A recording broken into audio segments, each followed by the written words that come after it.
বয়স আমার 30 ছুঁই ছুঁই, তাই আজ সাজবো ছুঁই মুই। জানি জানি লাগছে আমি একটু মোটা, তাই বলে কি দেবে তোমরা খোটা? দিও না ভাই, এত কিছু সহ্য করার নাই বুকের পাটা।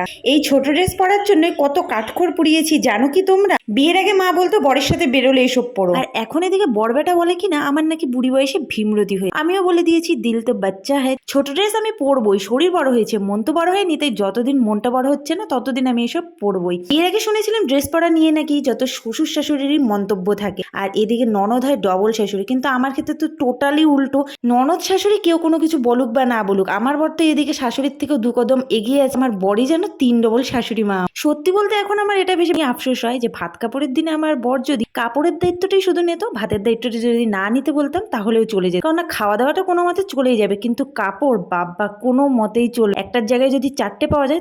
আজকে একটু হেয়ারস্টাইলটা চেঞ্জ করেছি, রোজ রোজ একই লুকে তোমরাও দেখতে দেখতে বোর হয়ে। এদিকে আমার ফেসটাও আমার দেখে মনে হচ্ছে সে একঘেয়ে।